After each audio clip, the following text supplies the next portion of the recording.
जैसा बताया गया दूसरे श्लोक में, श्रीमद् भागवतम के दूसरे स्कंद के दूसरे श्लोक में बताते हैं। महाराज सुखदेव महाराज जी कहते हैं, श्रोताद्यविन राजेंद्र नृणाम संति सहस्त्रश अपश्य आत्मतत्वम ग्रहेशु ग्रह मेदिनाम। हे राजा परीक्षित, श्रोताभ्यादिशु राजेंद्र, राजाओं में श्रेष्ठ, सुनने के अनेक विषय हैं। So many things, subject matters are there for hearing. पूरा संसार, जैसा श्रील प्रभुपाद जी बताते हैं, पूरा संसार सुबह से रात तक बोलता है और लोग सुन रहे हैं, ध्यान पूर्वक भी सुन रहे हैं।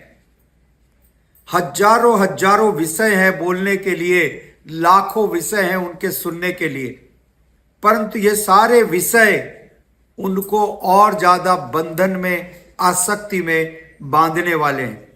More and more bondage, more और more shackles of material attachment, right. तो लाभ क्या हुआ? क्योंकि वास्तविक रूप से ये लोग गलती कर रहे हैं, मूर्खता कर रहे हैं। वो लोग आत्म तत्व के बारे में अनभिज्ञ हैं।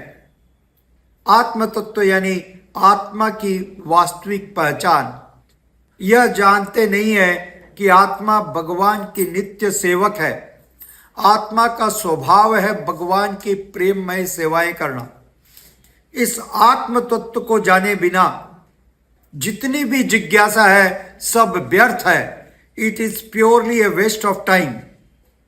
जो कुछ भी है वो सब व्यर्थ है, बोझा है, भार है, और लोग गधे के समान भार को ढोने में प्रसन्न होते हैं। जिस प्रकार से गधा भार को ढो करके बड़ा संतुष्ट होता है और वो सोचता है इस भार को ढोने के कारण मेरा स्वामी, मेरा मालिक मुझे भोजन दे रहा है, इसलिए उसको गधा कहते हैं। Therefore is an ass। ये भोजन अपने आप भगवान की व्यवस्था के द्वारा प्रदान किया जाता है, राइट। जैसे चिड़ियाएं हैं, कहीं वो भोजन का संग्रह नहीं कर रही, इसके लिए वो कोई अथक प्रयास नहीं कर रही हैं कि at the end of the day they will get 2 times मील। और आज का मनुष्य इतना दुर्भाग्यशाली है कि उसको इतना कठोर अथक परिश्रम करना पड़ रहा है। श्रील प्रभुपाद जी कहते हैं कि अब वो रिक्शा चलाने लगा है। इससे ज्यादा दुर्गति क्या होगी? और फिर भी भूखा सोना पड़ रहा है।